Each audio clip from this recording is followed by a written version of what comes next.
Hello दोस्तों, स्वागत है आपका हमारे चैनल लेटेस्ट लर्न फार्मेसी में। तो फाइनली आज हम अपना फार्मेसी प्रैक्टिस का सेकंड वीडियो लेक्चर स्टार्ट करने जा रहे हैं, जिसमें आज हम डिस्कस करेंगे hospital pharmacy and its organisation.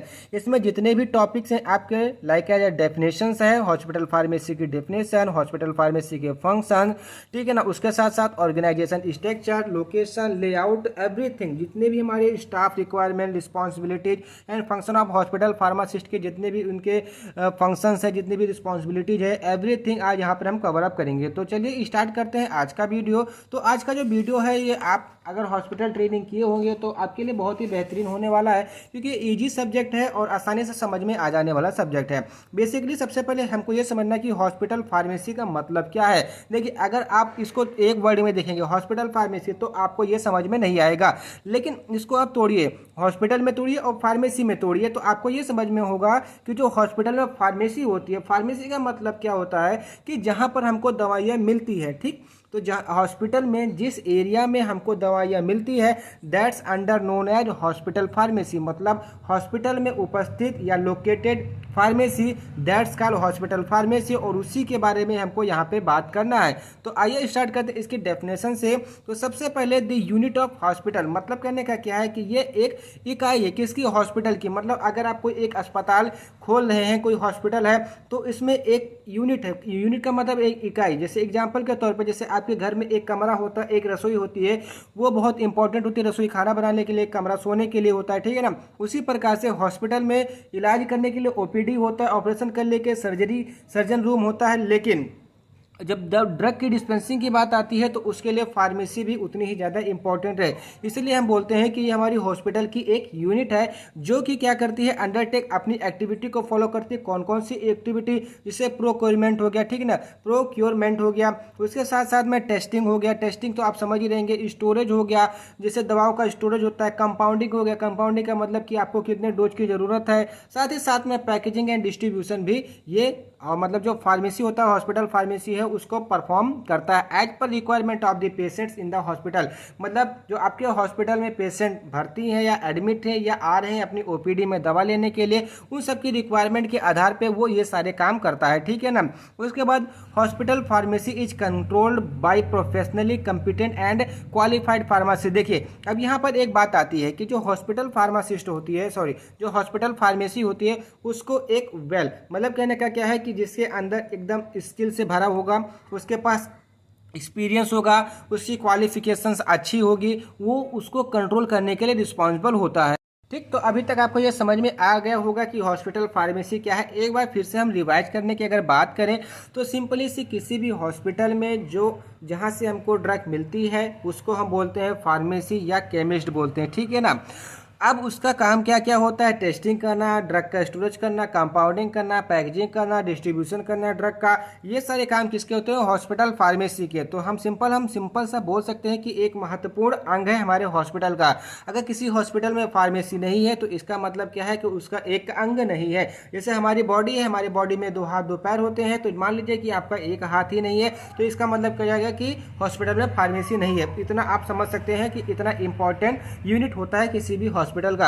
अब बात करते हैं इसकी ऑब्जेक्टिव्स की। मतलब जो हॉस्पिटल फार्मेसी है इसके क्या ऑब्जेक्टिव्स है, मतलब हमको क्यों हम हॉस्पिटल में रखना जरूरी होता है। पहली चीज क्या है कि ये प्रोवाइड करवाते हैं क्या, मेडिसिन को एट रीजनेबल प्राइस। देखिए, अगर गवर्नमेंट हॉस्पिटल है तब तो कोई बात नहीं, वहाँ पे आपको फ्री मिल जाएगी, फ्री ऑफ कॉस्ट मिल जाएगी। लेकिन जहाँ पे प्राइवेट के बारे में बात आती है, प्राइवेट हॉस्पिटल्स जो होते हैं, प्राइवेट क्लिनिक्स होते हैं, वहाँ पे जो फार्मासिस्ट होते हैं आपको मतलब कम से कम प्राइस में दवा दिलवाने की मेहनत करते हैं, मतलब कोशिश करते हैं। लेकिन डॉक्टर की वजह से उनको कमीशन वगैरह देना रहता है, जिसकी वजह से आपको दवा सस्ती नहीं मिल पाती है। अगर डॉक्टर का जो कमीशन होता है, जो गिफ्टेड डॉक्टर होते हैं, उनका कमीशन अगर काट दिया जाए, तो मैं आपको अपनी तरफ से अपने एक्सपीरियंस के बारे में बात कर रहा हूँ, मैं अपने एक्सपीरियंस के बारे में बात कर रहा हूँ, क्योंकि मैं भी एज अ डॉक्टर हूँ, मैं भी अपना एक क्लिनिक चलाता हूँ, ठीक है। तो उसमें कोई बात नहीं कहने की।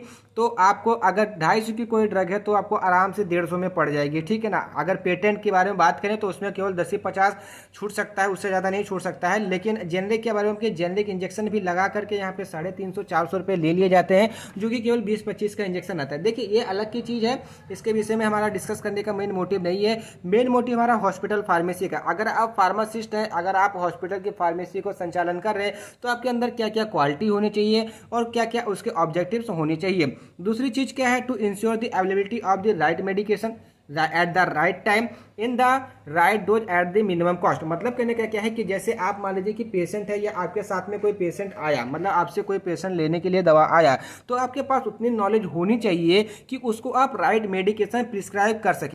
अब प्रिस्क्राइब करने का ये मतलब नहीं है कि आप उसको मतलब पूरी डिजीज डायग्नोस करके फिर प्रिस्क्राइब करें, वो काम डॉक्टर का होता है। लेकिन इन केस अगर डॉक्टर से कोई गलती हो गई हो तो उस मेडिकेशन को आप सुधार सकें।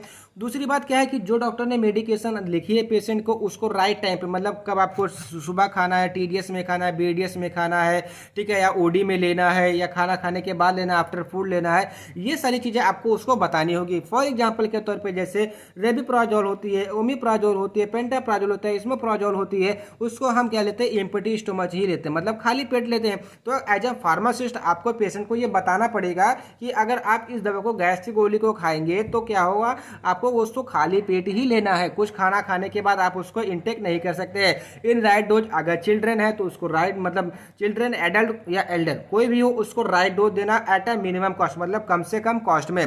उसके बाद क्या आता है, टू असिस्ट द पेशेंट, मतलब कहने का क्या है कि जो पेशेंट होते हैं, नर्स होते हैं, मेडिकल स्टाफ होते हैं, उनको मतलब क्या करना है कि उनको लेकर चले, उनकी कई सारी क्रियाविधि जो होती है उसको मैटर करते हुए चले। मैटर करने का सिंपल सा मतलब है कि उनको जो ड्रग के बारे में बताते चले कि हाँ ये ड्रग इस काम में आती है, ये नई ड्रग आई, ये नई जर्नल आर्टिकल छिपे हैं इस ड्रग के बारे में, ये नई ड्रग मार्केट में आने वाली है, ठीक है ना। तो ये सारी चीज़ें उनको बताते रहे, मतलब मेडिकल स्टाफ को, पेशेंट्स को, नर्सेस को इसी बताते रहे। And to act as a data bank on the drug utilisation, मतलब सिंपल से बोले तो पेशेंट हिस्ट्री के तरीके से भी इनको काम करना होता है। कैसे काम करना होता है, देखिए अगर कोई पेशेंट आया, उसने बोला कि हम ये दवा इंटेक कर रहे थे, तो पेशेंट की हिस्ट्री हो गई, ठीक है ना। तो इसलिए ये डाटा बैंक, मतलब उसका डाटा को उसने कलेक्ट कर लिया कि ये जो पेशेंट था ये लगातार 6 महीने से डोलो 650 ले रहा था, जिसकी वजह से अब इसके ऊपर 500 mg की या 350 mg की जो पैरासीटामोल होगी वो काम नहीं करेगी। तो ये आपका क्या जाएगा, एज ए डाटा बैंक हो जाएगा किसी भी पेशेंट का, ठीक है ना। तो वो भी किसका काम होता है, किसका, इसी का फार्मासिस्ट का काम होता है कि वो डाटा बैंक बनाए, ठीक है ना। उसके बाद आता है to participate in research product, मतलब जो रिसर्च प्रोडक्ट होते हैं, नई नई जो मार्केटिंग में दवाइयाँ आती हैं उनमें पार्टिसिपेट करें।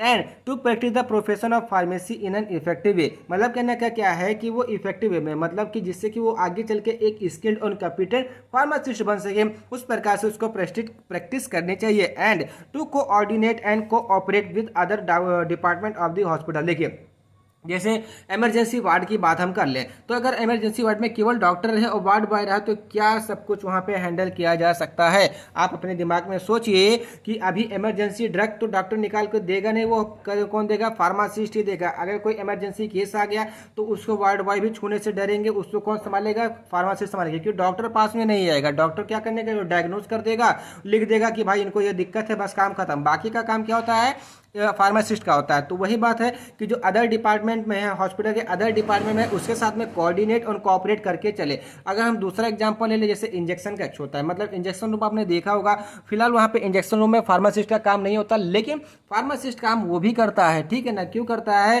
क्योंकि वो कोऑपरेट करके चलता है, ये नहीं अपने अंदर ये घमंड नहीं रखता। एक फार्मासिस्ट की यही पहचान होती है कि उसके अंदर ये घमंड नहीं आता, एटीट्यूड नहीं आता कि भाई हम ये काम नहीं करेंगे। ये जो होता है ये केवल जो छोटे कोर्सेज करते हैं उनके अंदर में आ जाता है, ठीक है ना। अधिकतर वार्ड बॉय वगैरह में आ जाता है कि हम ये छोटा काम नहीं करेंगे। फार्मासिस्ट कभी भी ये नहीं बोलेगा कि ये छोटा काम है, वो हमेशा अपने काम को सर्वोपरि रखेगा। और कोई भी हॉस्पिटल में पेशेंट से रिलेटेड कोई भी काम होगा, इमरजेंसी तक में भी वो क्या कर सकता है, ट्रीट कर सकता है। वो ट्रीट करता है। अगर आप हॉस्पिटल में आए दिन आप जनरल आर्टिकल्स अखबार में देखते होंगे कि फार्मासिस्ट ने यहाँ पे इतने लोगों की जान बचा ली, तो ये क्या है, उनका कोऑपरेट ही है, उनका कोऑर्डिनेट ही है किसी भी हॉस्पिटल्स में। इसलिए बोलते हैं कि जो फार्मासिस्ट होता है वो भले डॉक्टर के इतना मतलब विद्वान नहीं होता, उतनी जानकारी नहीं होती है, लेकिन डॉक्टर से कम भी जानकारी नहीं होती है। तो ये चीज़ अपने माइंड में आप लेकर चलिएगा, तब जो हॉस्पिटल फार्मेसी इसको अच्छे तरीके से आप समझ पाएंगे, ठीक।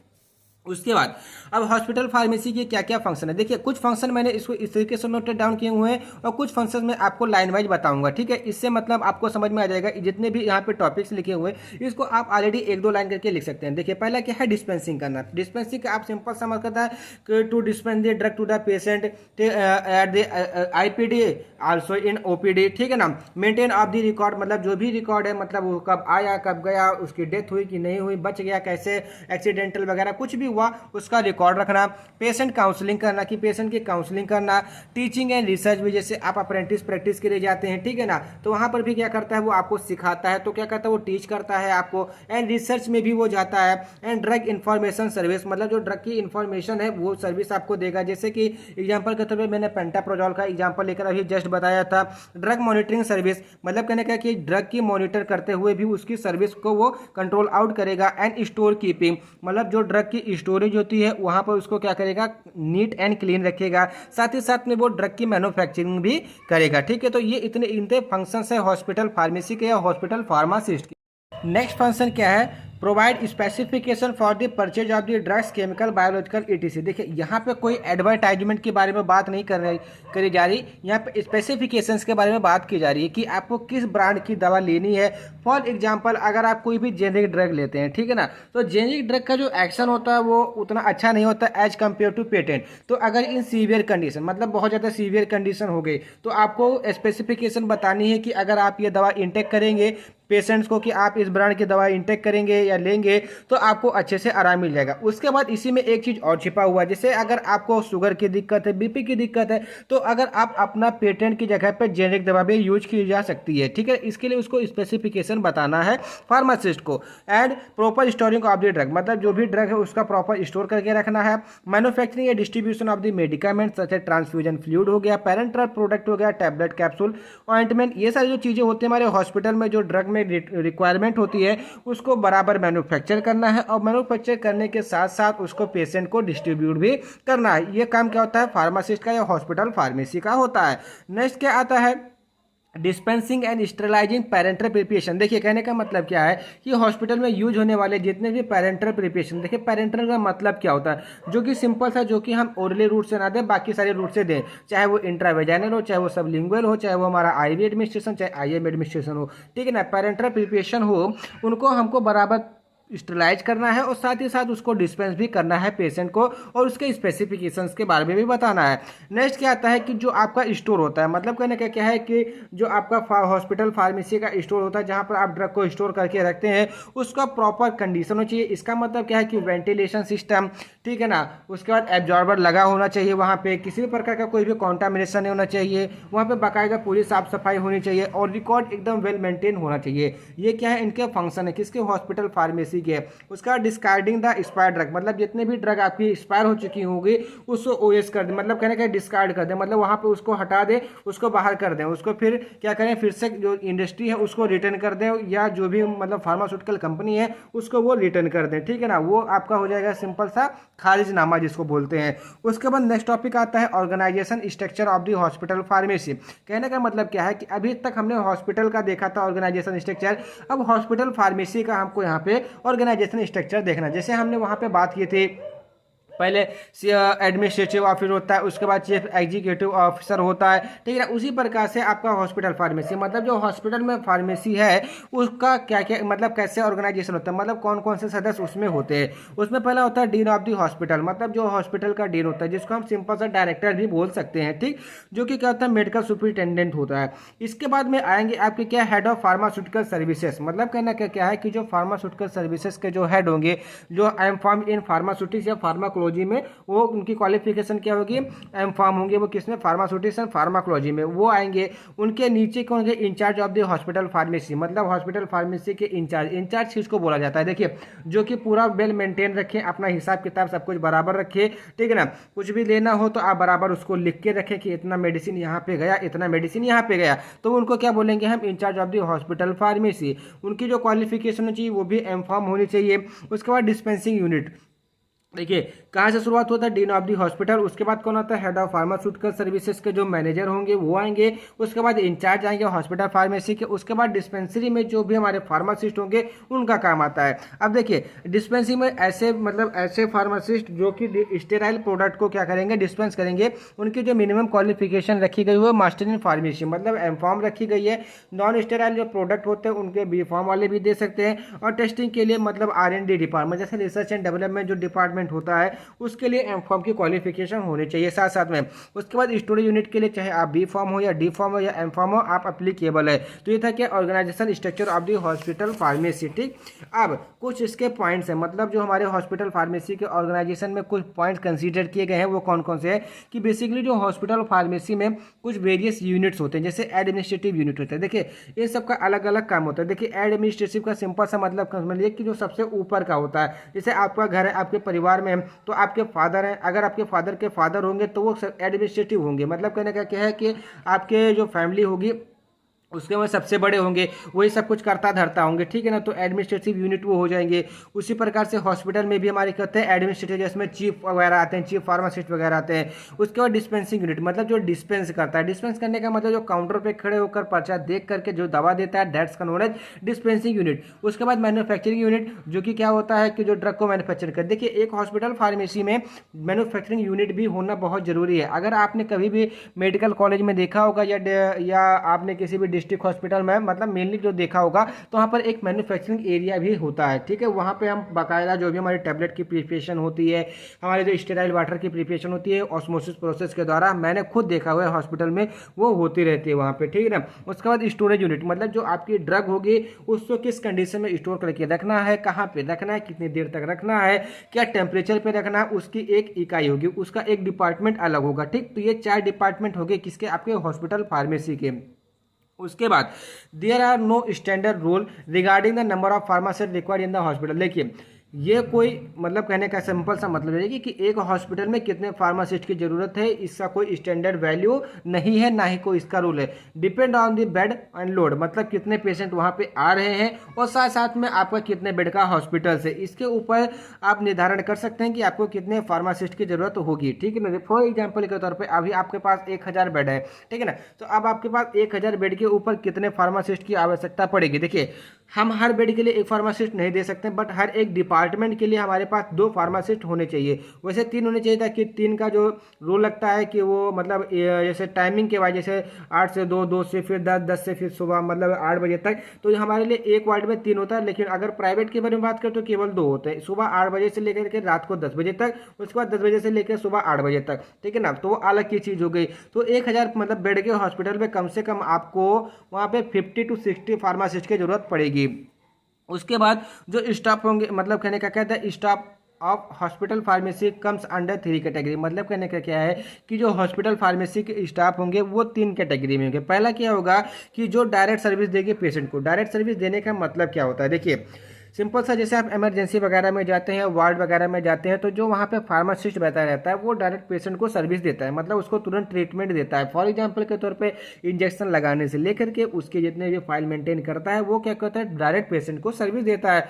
उसके बाद दूसरी कैटेगरी क्या आती है, members involve in technical work. Technical work का मतलब आप सिंपल सा समझिए कि जैसे रिकॉर्ड हो गया, ठीक है ना। मतलब एक कंप्यूटर में बैठा है कि इतने आदमी आज यहाँ पर एडमिट हुए, इतने आदमी मतलब वहाँ पे आज डेथ हुई, इतने आदमी यहाँ से ठीक होकर चले गए, ठीक है ना। ये काम करता है टेक्निकल वर्क का होता है। उसके बाद क्या होता है, क्लेरिकल मेंबर्स। क्लेरिकल मेंबर्स क्या होते हैं, देखिए सिंपल सा कहने का मतलब क्या है कि जब मतलब इनमें में से कोई छुट्टी पर चले जाते हैं तो उनको क्लेरिकल मेंबर्स की जरूरत पड़ती है, ठीक है ना। उसके बाद रिक्वायरमेंट ऑफ द पर्सनल, मतलब पर्सनल के लिए क्या क्या रिक्वायरमेंट, जैसे क्वालिफिकेशन आपके पास डी.फॉर्म, एम.फॉर्म, बी.फॉर्म, अगर कोई भी डिग्री है तो आप किसी भी हॉस्पिटल में फार्मासिस्ट की जॉब कर सकते हैं, ठीक। एक्सपीरियंस क्या होना चाहिए, देखिए एक्सपर्ट होना चाहिए आपको मैन्युफैक्चरिंग में, मतलब आप मैन्युफैक्चरिंग करते हो, टेस्टिंग कर सके, क्लिनिकल असेसमेंट, मतलब कहने का क्या है कि कोई इमरजेंसी में पेशेंट आ जाए या कोई पेशेंट हो तो ऐसा ना हो कि आपको किसी को ढूंढना पड़े, आप उसी वक्त उसको ट्रीटमेंट देना स्टार्ट कर दे। एंड एडमिनिस्ट्रेशन की भी उसके पास नॉलेज होनी चाहिए। तो ये कुछ हमारे पॉइंट थे हॉस्पिटल फार्मेसी के ऑर्गेनाइजेशन में, बस इतना ही, उससे ज़्यादा आपको इसमें और नहीं लिखना है। उसके बाद में आता है लोकेशन एंड लेआउट, मतलब कहने का क्या है, जैसे देखिए आपने देखा होगा कि जो हॉस्पिटल की फार्मेसी होती है वो हमेशा फ्लोर पे होती है, मतलब कहने का क्या है, नीचे होती है और एक साइड में होती है, खाली जगह पर होती है, आगे काफ़ी सारे स्पेस होते हैं। तो हम उसी को हमको बात करनी है कि अगर आपने कोई हॉस्पिटल बनाया तो उस हॉस्पिटल में आप फार्मेसी डिपार्टमेंट को कहाँ पे रखेंगे। मतलब कहने का क्या है कि डिस्पेंसिंग यूनिट को आप कहाँ पे रखेंगे। अगर मैं बोलूँ कि आप 3rd फ्लोर पे रखें, मतलब 3rd फ्लोर पे अपनी फार्मेसी खोल रहे हैं किसी भी हॉस्पिटल में, तो वहाँ पे पेशेंट को पहुँचने में बहुत ज़्यादा प्रॉब्लम होगी। तो इसीलिए पेशेंट के नज़रिए से हमको देखना है, ना कि खुद के नज़रिए से देखना है। अगर पेशेंट को फ्लोर पे ज़्यादा सुविधा मिल रही है कि वहाँ पे वो ले सकता है तो जाकर के वो वहाँ पे दवा ले। फिलहाल अभी के जो मल्टीनेशनल हॉस्पिटल्स हैं, देखिए जो अमेरिका यूएस में है, वहाँ पे जैसे एक बिल्डिंग है, बिल्डिंग में बगल में क्या है, एक हमारा फार्मेसी खुला हुआ है। उसके बाद हम सेकंड फ्लोर पे चले गए तो वहाँ पे एक और फार्मेसी खुला है। थर्ड फ्लोर पे चले गए तो ऐसे जैसे जितने ज़्यादा फ्लोर होते जाएंगे उतने ज़्यादा फार्मेसी वहाँ पे खुलते रहेंगे। कि ऐसा नहीं है कि सबसे बालक जैसे 12 मंजिल पे बैठा तो 12 मंजिल से उतर के नीचे फ्लोर पे आए उसके बाद वो ड्रग लेके जाए, ऐसा नहीं है। अगर वो 12 मंजिल तो उसको 12 मंजिल पे एक फार्मेसी मिलेगी, ठीक है ना। उस फार्मेसी मिलने का मतलब क्या होगा कि वहाँ से वो ड्रग को ले सकता है। इसीलिए हॉस्पिटल खोलने से पहले या हॉस्पिटल फार्मेसी खोलने से पहले उसका बाकायदा लोकेशन, उसकी लेआउट क्या होनी चाहिए क्या नहीं होनी चाहिए, इसको पहले ही डिस्कस कर लेना चाहिए, ठीक है ना। तो ये पॉइंट वाइज आते हैं। सबसे पहले हमने अभी आपको जस्ट बताया कि अप्रोप्रिएट लोकेशन किसी भी हॉस्पिटल फार्मेसी के लिए क्या होगी, ग्राउंड फ्लोर। अब मतलब हॉस्पिटल का जो ग्राउंड फ्लोर होगा वो सबसे अप्रोप्रिएट लोकेशन होगी। उसके बाद must be easily accessible to central delivery ward. कहने का मतलब क्या है कि जैसे आपको सेंट्रल डिलीवरी वार्ड का मतलब देखिए, कोई भी मेडिकल वार्ड है, सर्जिकल वार्ड है, इमरजेंसी वार्ड है, कोई भी वार्ड है, ठीक है ना। तो वहां से जो पेशेंट है आसानी से एसेसेबल कर ले, कि वहां से आपको आसानी से ड्रग मिल जाए। और दूसरी बात क्या हो कि जैसे स्टोरेज होता है जहां पे भी ड्रग का, ठीक है ना, तो वहां से आपको आसानी से मतलब आसानी हो कि ड्रग आपको वहां से मतलब इजीली ट्रांसपोर्ट हो सके। And should be adjacent to medical store. कहने का मतलब क्या है कि उसको इस प्रकार से आपको एडजस्ट करना है कि बाहर का जो काउंटर है वो बाकायदा फुल मेंटेन होना चाहिए, कोई भी दिक्कत किसी भी पेशेंट को नहीं होनी चाहिए। And well separate from other unit of the hospital. और एकदम सेपरेट होना चाहिए। ऐसा नहीं है कि मतलब यहाँ पर आपका मेडिकल वार्ड है, बीच में आपने क्या डाल दी, फार्मेसी डाल दी, उसके बगल में आपने क्या किया, सर्जिकल वार्ड दे दिया। ऐसा नहीं, आपका कहाँ पर मेडिकल वार्ड, उसके बाद सर्जिकल वार्ड, उसके बाद फिर एक कमरे का गैप होकर फिर वहाँ पर आपकी फार्मेसी होनी चाहिए, ठीक। उसके बाद प्रॉपर वेंटिलेशन होना चाहिए, मतलब हवादार, मतलब जिसको बोलते हैं कि हवा आने की जो एरिया होता है, ठीक है ना, वेंटिलेशन जिसको बोलते हैं, ठीक है ना। इल्यूमिनेशन लाइटिंग की एरिया तो ऑलरेडी वहाँ से ट्यूबलाइट वगैरह के लिए हो जाती है, उससे मतलब नहीं कि वेंटिलेशन के लिए प्रॉपरली वहाँ पे वेल मेंटेन होना चाहिए। And should B dry area, और जो उसका वहाँ का जो एरिया होना चाहिए वो ड्राई होना चाहिए, ठीक है ना। तो उसकी ये लोकेशन, मतलब इतने पॉइंट्स को फॉलो करना चाहिए किसी भी हॉस्पिटल फार्मेसी को खोलने से पहले, ठीक। उसके बाद हम कुछ लेआउट के बारे में बात करें तो हमारा कैसा लेआउट होना चाहिए। देखिए सिंपल सा ये हमारा एक लेआउट है। यहाँ पर वर्किंग एरिया, यहाँ पे डेस्क है, यहाँ पे क्या है, चेयर है। अब हम किनारे किनारे की बात करें तो यहाँ पर आप क्या कहते हैं, इनकमिंग, मतलब यहाँ से आप अंदर आएंगे उसके बगल में आपका क्या हो जाएगा, इन्फ्यूजन सॉल्यूशन मतलब का वहाँ पर एक स्टोर बन जाएगा। बगल में उसका रेफ्रिजरेटर होना चाहिए। उसके बाद आपको एक रैक बनाना होगा जिसमें आप इंजेक्शन मतलब इंजेक्टेबल ड्रग रखेंगे। उसके बाद एक आपको रैक बनाने जगह पर क्या रखेंगे, स्टूफेंट्स रखेंगे। उसके बाद एक्सटर्नल यूज जैसे ऑइंटमेंट वगैरह हो गया, ठीक है ना, वो सारे रखेंगे। उसके बाद यहाँ पर आप अपने मटेरियल्स रख सकते हैं, ठीक है ना। उसके बाद फिर मटेरियल, उसके बाद नीचे के साइड में आप देखते हैं कि ओरल ड्रग। उसके बाद क्या करेंगे आप, जो मतलब स्टोरेज फॉर द इम्पिटी, मतलब जैसे कुछ चीज़ खाली हो गया, कुछ बोतल वगैरह खाली हो गया, ठीक है ना, तो वहाँ पर आपको क्या करना है, यहाँ पे सिंपल सा इसको स्टोरेज करके रखना है। उसके बाद आउट गोइंग, मतलब आउट गोइंग का मतलब क्या है कि आउट गोइंग कहाँ पे होता है, जहाँ पर हम पेशेंट को दवा देते हैं वही तो आउट गोइंग है। देखिए आपके लिए आउट गोइंग की बात नहीं हो रही, यहाँ पे पेशेंट के लिए होती है। अगर जहाँ पर मतलब आप जब काउंटर पर ड्रग देते हैं, मतलब यहाँ पर जैसे आप खड़े हैं, ये काउंटर है, यहाँ पर 1 2 3 काउंटर है, यहाँ पर आप ड्रग देंगे, ये तो हमारी आउट गोइंग तो ही होगी। तो हमारा यहाँ पर क्या हो जाएगा, ये हॉस्पिटल फार्मेसी का स्ट्रक्चर हो जाएगा, ठीक है ना। उसके बाद जो हॉस्पिटल फार्मेसी का जो साइज होगा वो डिपेंड करेगा कि कितना बड़ा आपका हॉस्पिटल है। जितना ज़्यादा बड़ा हॉस्पिटल होगा उतना ज़्यादा आपका हॉस्पिटल फार्मेसी की क्षमता होनी चाहिए, ठीक है ना। And it should have appropriate dimension and provision for keeping the medicament in local system. कहने का मतलब क्या है, जैसे कुछ ड्रग ऐसी होती हैं, ठीक है ना, मतलब कहने का सिंपल सा मतलब आप समझिए कि जैसे कोई ड्रग को चुरा ना ले जाए, ठीक है, कोई ड्रग को चुरा ना पाए, इसलिए बराबर डायमेंशन के साथ साथ में वहाँ पर एक लोकेशन मतलब लॉकर सिस्टम भी होना चाहिए कि आप उसको लॉक कर दें तो कोई वहाँ पे उसको अनलॉक ना कर सके। उसके बाद एक और एरिया है, मतलब जो आपकी हॉस्पिटल फार्मेसी है उसमें कौन कौन से मतलब एरिया होने चाहिए। पहले एडमिनिस्ट्रेशन सेक्शन होता है, उसके बाद डिस्पेंसिंग सेक्शन होता है, उसके बाद वेटिंग रूम। देखिए ये बाहर का प्रोसेस है। अब यहाँ पर एक पैसेज, मतलब पैसेज का मतलब एक एरिया हमने छोड़ दिया। उसके बाद में मतलब इससे कहने का मतलब क्या है, मान लीजिए कि आपका एडमिनिस्ट्रेशन कमरा हो गया, यहाँ से आप डिस्पेंस कर रहे हैं, यहाँ पे वेटिंग मतलब जो पेशेंट है वो वेट कर रहा है, ठीक है ना। अब आपने क्या किया, एक रूम छोड़ के फिर उसके बाद एसेप्टिक एरिया बनाया, स्टोरेज एरिया बनाया, स्टोरेज किसके लिए, जो आप ड्रग बनाएंगे, मैन्युफैक्चरिंग एरिया बनाया, उसके बाद आईवी एडमिशन रूम बनाया, ठीक है। ये जो एरिया होंगे ये प्रॉपर एकदम स्टेराइल इन कंडीशन होंगे। मतलब कहने का क्या है कि यहाँ पे किसी भी प्रकार का कोई भी कॉन्टामिनेशन होने के कोई भी चांसेस नहीं होंगे, ठीक है ना। तो ये क्या था, आपका एक फ्लोर था, ये आपको कैसा आपका हॉस्पिटल फार्मेसी कैसा आपका होना चाहिए। अब अगर हम जैसे कम्युनिटी फार्मेसी, जब इसका 4th लेक्चर आएगा तो वहाँ पर हम इसके बारे में बात करेंगे कि जो आप बाहर अपना मतलब मेडिकल स्टोर खोलते हैं, एजेंसी वगैरह खोलते हैं, तो वहाँ का कैसा लेआउट आउट होता है वो हम कम्युनिटी फार्मेसी में बात करेंगे, यहाँ पर उसकी कोई ज़रूरत नहीं है। अब स्मॉल हॉस्पिटल्स के लिए all the administration dispensing and manufacturing से exist in a single room, मतलब एक ही रूम में सब कुछ मैनेज हो सकता है। लेकिन अगर हम लार्ज स्केल के जो लार्ज हॉस्पिटल्स के बारे में बात करें, जैसे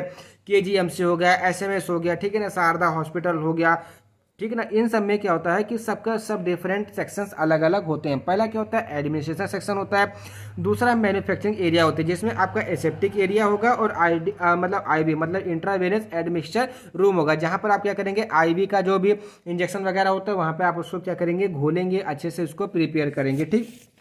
उसके बाद आपकी डिस्पेंसिंग सेक्शंस आते हैं जहाँ पे OPD एंड IPD के पेशेंट को हम डिस्पेंस करते हैं ड्रग का। उसके बाद स्टोरेज एरिया आता है, ठीक है ना। तो यहाँ पे स्टोरेज एरिया में आपके seating arrangement should be provided for the waiting patient. कहने का मतलब क्या है कि जो आपके पेशेंट हो उनके लिए आपको एक प्रॉपर वेटिंग मतलब सिंपल सा कि वेटिंग लॉज वहाँ पे जरूर होना चाहिए, ठीक है ना। उसके बाद manufacturing section should be setup at the back side and dispensing section should be in front of the side. देखिए जो मैन्युफैक्चरिंग एरिया होना चाहिए, जैसे आप ड्रग डिस्पेंस कर रहे हैं, मतलब कहने का क्या है कि मान लीजिए कि आपका काउंटर है, ठीक है ना, ये आपका काउंटर है। अब काउंटर यहाँ पे आप ड्रग को डिस्पेंस कर रहे हैं, तो हमारा जो भी मैन्युफैक्चरिंग एरिया होगा ये डिस्पेंसरी के पीछे के साइड में होगा कि यहाँ पे कोई भी जा ना सके, और जो हमारा डिस्पेंसिंग एरिया होगा ये हमारे इसके आगे साइड में होगा, फ्रंट साइड में होगा, ठीक है ना।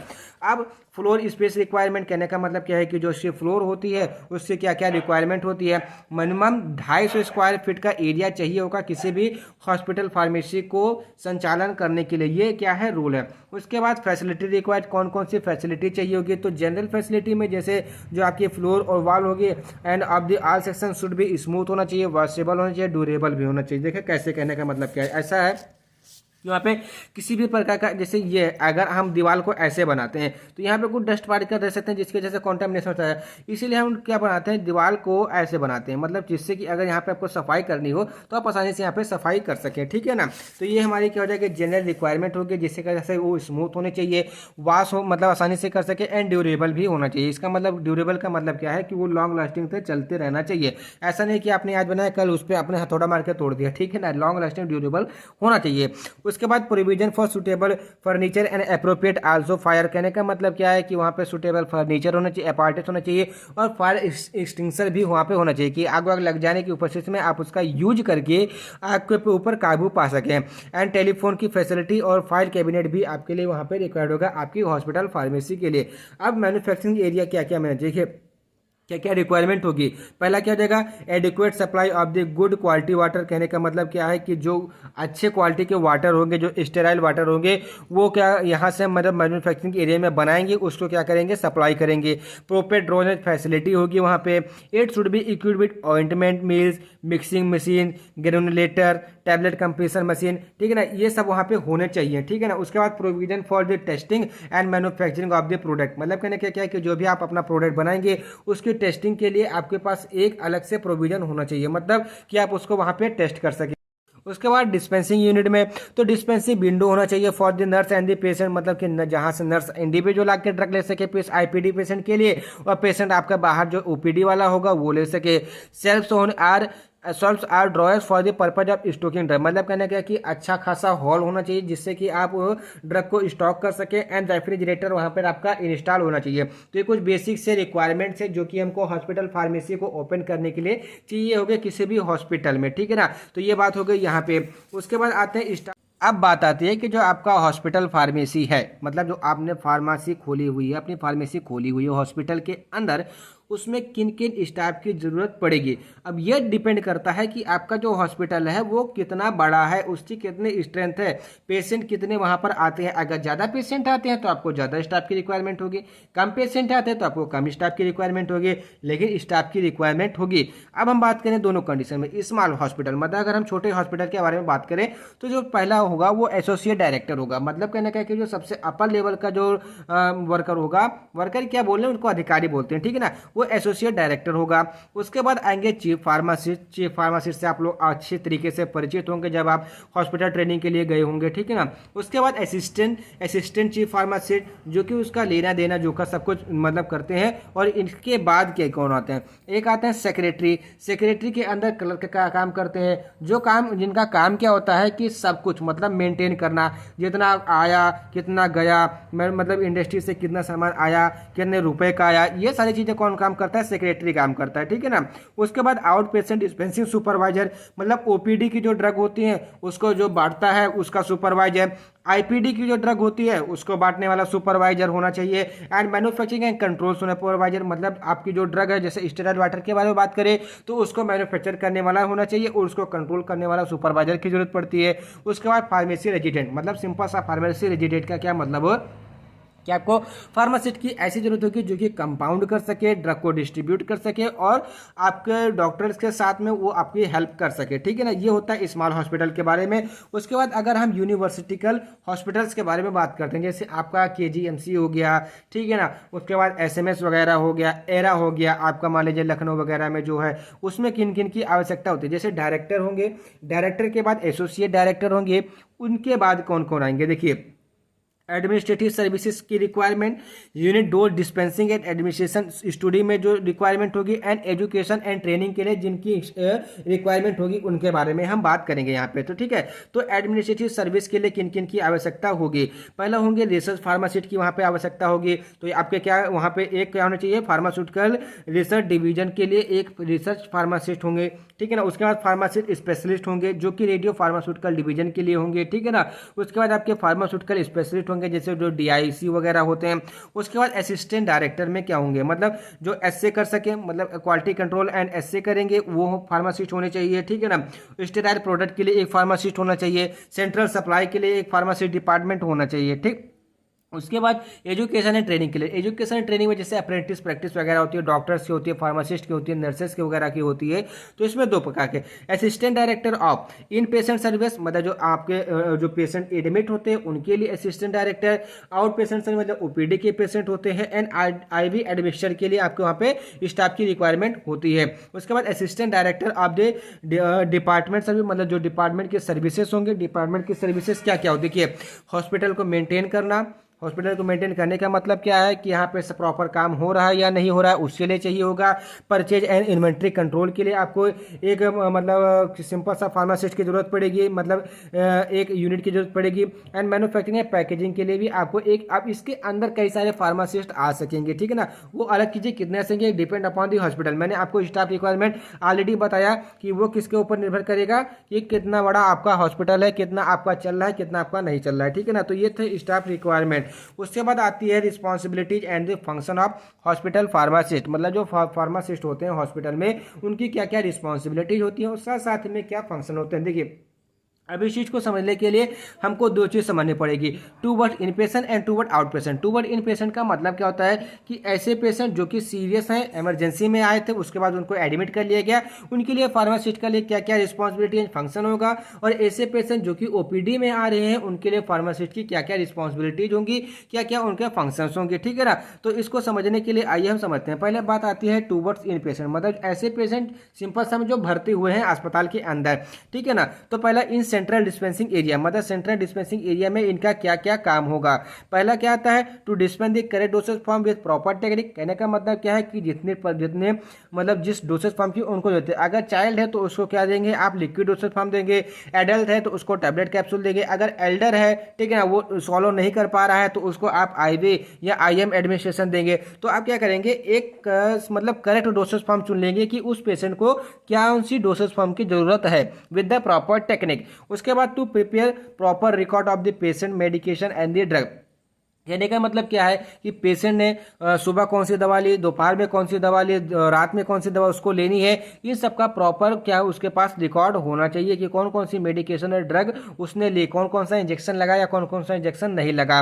उसके बाद to deliver the drug to the nursing unit, मतलब नर्सिंग यूनिट को ड्रग को डिलीवर करना, ये आप जानते ही हैं कि कैसे होता है, ठीक है। Monitor and clinics of the central dispensing unit, मतलब कहना क्या है कि जो सेंट्रल डिस्पेंसिंग यूनिट होगी जहाँ से पूरे हॉस्पिटल में दवाइयाँ जाती हैं, ठीक है ना, उसको मॉनिटर मॉनिटर करना और साथ ही साथ में उसको स्वच्छ रखना। उसके बाद इन पेशेंट केयर एरिया, मतलब जैसे वार्ड में, जैसे एग्जांपल के तौर पे आपके मेडिकल वार्ड में मरीज भर्ती हुआ, इमरजेंसी वार्ड में भर्ती हुआ, या सर्जिकल वार्ड में या ट्रामा वार्ड में भर्ती हुआ, ठीक है ना, या सर्जिकल वार्ड में भर्ती हुआ, तो उसमें फार्मासिस्ट की क्या क्या रोल्स हैं, क्या क्या रिस्पॉन्सिबिलिटीज हैं। पहला चीज़ क्या है कि नर्स और डॉक्टर या फिजिशियन के साथ कम्युनिकेट के साथ में रहेगा, मतलब उनसे कम्युनिकेट करेगा किसके साथ, जो भी मतलब मेडिकेशन में एडमिनिस्ट्रेशन में कोई भी प्रॉब्लम वगैरह होती है। एग्जाम्पल के तौर पे एक पेशेंट है, उसको क्या मिथाइल कोबालामिन का इंजेक्शन देना था, अगर आप उसको आईवी दे रहे हैं तो उसको स्टमच बर्निंग होने लगा, बहुत ज़्यादा दिक्कत होने लगी, तो इस कंडीशन में वो फार्मासिस्ट क्या करेगा कि फिजिशियन और नर्स से कम्युनिकेट करेगा कि इसको आपको ये इंजेक्शन नहीं देना है, ठीक है ना। मतलब कहने का क्या है कि जो इंजेक्शन आप इनको दे रहे हैं वो इंजेक्शन आपको नहीं देना है, खास करके आईवी में, ठीक। ये उसके रिगार्डिंग, मतलब उस पेशेंट के प्रॉब्लम क्या है उस ड्रग के साथ में, उसके रिगार्डिंग वो मतलब फिजिशियन एंड नर्स से क्या करेगा, कम्युनिकेट करेगा। To ensure sufficient supply of the drug to the nursing unit, मतलब ये इंश्योर करेगा कि नर्सिंग यूनिट में प्रॉपर, मतलब सफिशिएंट अमाउंट में ड्रग गई है या नहीं। मतलब इसका मतलब क्या है कि वार्ड है, वार्ड में मान लीजिए कि 10 पेशेंट भर्ती हैं और जो दवा गई वो 5 ही पेशेंट के लिए गई, तो ये इंश्योर करना चाहिए कि मतलब सफिशिएंट सप्लाई हुई, और वहाँ पे रिजर्व स्टॉक भी होना चाहिए। अगर 10 पेशेंट है तो 15 पेशेंट तक का वहाँ पे दवा होनी चाहिए कि इमरजेंसी में हो सकता है काम लग जाए। To review the total parenteral, देखिए ये मैं इमरजेंसी बता रहा हूँ, लेकिन आपको जितनी ड्रग उस मतलब नर्सिंग यूनिट में जाएगी उन नर्स को भी उनका हिसाब देना पड़ेगा कि कितनी ड्रग आपने किस पेशेंट को दी, ये ठीक है, वो अपना नहीं ले जा सकती है। And to review the total parenteral nutrition, मतलब कहने का क्या है कि जो भी टोटल पेरेंटल न्यूट्रिशन होंगे उसका पूरा रिव्यू करेंगे, आईवी डोसेज फॉर्म का रिव्यू करेंगे, और ये भी इंश्योर करेंगे कि कोई भी इनकॉम्पिटिबल ड्रग उस को ना दी जा रही हो या उसको ना प्रिस्क्राइब की गई हो। And to maintain the proper security in medication area to prevent the theft, मतलब चोरी ना हो जाए ड्रग की। देखिए बहुत वहाँ पे चोरी होती है, सरकारी अस्पताल में तो ज़्यादा ही कुछ चोरी होती है, तो मतलब चोरों से वहाँ पे उसको बचा कर रखें। And to guide junior pharmacist in dealing difficult cases, मतलब जो डिफिकल्ट इमरजेंसी वगैरह के केस आते हैं उनको जूनियर फार्मासिस्ट को क्या करें, गाइड करें कि आप ऐसा करें या आप ऐसा करें। जिससे आप अप्रेंटिस प्रैक्टिस के लिए गए होंगे तो वहाँ पर आपका फार्मासिस्ट ने बताया होगा कि ऐसे नहीं ऐसे किया जाता है, ऐसे नहीं ऐसे किया जाता है, ठीक है ना। तो वहाँ पर आपको वो सिखा रहा है, मतलब आपको एजुकेशन दे रहा है, ठीक। उसके बाद indirect patient care area, indirect patient care का मतलब क्या होता है कि वहाँ पर अभी अपने बात किया कि पेशेंट केयर एरिया में गया, अब यहाँ पर जाएगा वो डायरेक्ट पेशेंट के पास में जाएगा, मतलब पेशेंट के दृष्टिकोण से उनकी क्या क्या रिस्पॉन्सिबिलिटी होती है। पहली बात वो फिजिशियन को मतलब इन्फॉर्म करेगा about the patient medicament history, मतलब पेशेंट ने क्या हिस्ट्री ली, मतलब पेशेंट आएगा, पेशेंट बताएगा कि मैंने 1 महीने तक पैरासीटामॉल ली, मैंने 1 महीने तक एरिथ्रोमाइसिन ली, मैंने 1 महीने तक एमॉक्सिसिलिन ली, मैंने 1 महीने तक ये चीज़ किया, तो उसकी एक हिस्ट्री बन जाएगी। उसके बाद वो क्या करेगा, एक रिकॉर्ड बनाएगा, देन वो क्या करेगा, फिजिशियन को रिपोर्ट करेगा। उस हिसाब से वो फिजिशियन क्या करेगा, उसको डोसेज मतलब मेडिकेशन क्या करेगा, प्रिस्क्राइब करेगा। दूसरी टू प्रोवाइड इमरजेंसी ड्रग, मतलब जो भी इमरजेंसी ड्रग जैसे डोपामिन हो गया, पीसीएम हो गया, डेक्सा हो गया, एविल हो गया, हाइड्रोकॉर्टिसोन हो गया, डेरिफाइलिन हो गया, इस हमारे क्या इमरजेंसी ड्रग ही तो है, उसको प्रोवाइड कराना। And to assist the physician in selection of the drug product and dosage form, मतलब फिजिशियन की सिंपल सा हेल्प करना, मतलब कि उस पेशेंट के लिए किस टाइप के डोसेज फॉर्म और किस टाइप का ड्रग की जरूरत होगी। And to monitor patient drug therapy for effectiveness, मतलब किस प्रकार की ड्रग थेरेपी दी जाए कि जिससे कि पेशेंट को जल्दी आराम हो, उसके ऊपर इफेक्टिव हो, एलर्जिक रिएक्शन ना शो करे, कोई भी साइड इफेक्ट देखने को ना मिले, किसी भी ड्रग इंटरेक्शन को देखने को ना मिले, तो क्या करेगा, उस पेशेंट को कंटिन्यू मॉनिटर करना चाहिए। किसको ये रिस्पॉन्सिबिलिटी किसकी होती है, एक फार्मासिस्ट की होती है। अदर रिस्पॉन्सिबिलिटीज के बारे में बात करें तो participate in training and education programme for the pharmacist, nurses and student, मतलब जो अप्रेंटिस मास्टर होते हैं। To provide information on the drug to physician, nurses and health care parent, मतलब पर्सनल। कहने का मतलब क्या है कि जो ड्रग की इन्फॉर्मेशन होती है वो फार्मासिस्ट फिजिशियन को बताएगा, कोई भी नई ड्रग आ रही है उसकी विशेषता बताएगा, नर्स को बताएगा, और साथ ही साथ में हेल्थ केयर जो पर्सनल होते हैं उनको भी बताएगा। ये था किसके लिए, टूवर्ड इन पेशेंट। अब ओपीडी पेशेंट के लिए क्या, सेंट्रल डिस्पेंसिंग एरिया में क्या हो जाएगा कि प्रिस्क्रिप्शन उसको प्रॉपरली फाइल करना चाहिए कि मतलब इतनी दवा निकली तो उसको मतलब बाकायदा से रिटर्न कर ले। Compound required dosage of the drug, मतलब ये देखना कि कितना डोज उसको चाहिए, उसको कंपाउंड कर ले। And to record proper record of the patient medication, मतलब कहने का क्या, जो भी मतलब पेशेंट को मेडिकेशन दी जा रही है, जो भी उसकी इन्वेस्टिगेशनल ड्रग है या जो भी उसकी ठीक है ना, बिल्स है, मतलब जो उसके पैसे वगैरह बन रहा है उसको प्रॉपर रिकॉर्ड करना।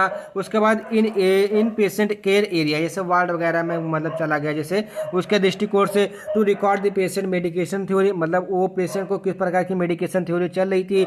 To assist the physician selection of the drug, मतलब फिजिशियन की सहायता करना कि आपको ये ड्रग आपको देनी चाहिए। And to carry out patient counselling, और पेशेंट की काउंसलिंग भी उसको मतलब फार्मासिस्ट की रिस्पॉन्सिबिलिटी और फंक्शन होता है कि करना होगा। अब अदर में जैसे इमरजेंसी ट्रीटमेंट हो गया, handling of the investigational drug हो गया, training and educational programme to for the student. ठीक है, ये सारी चीज़ें आप कॉमन है, आप फार्मासिस्ट की रिस्पॉन्सिबिलिटी एंड फंक्शन के बारे में लिख सकते हैं। तो आई होप आपको ये वीडियो समझ में आया होगा। अगर वीडियो आपको समझ आए तो वीडियो को लाइक करना, चैनल को सब्सक्राइब करना एंड कमेंट करके हमको जरूर बताना कि आपको वीडियो कैसा लगा। Thank you for watching the video from the latest learn pharmacy.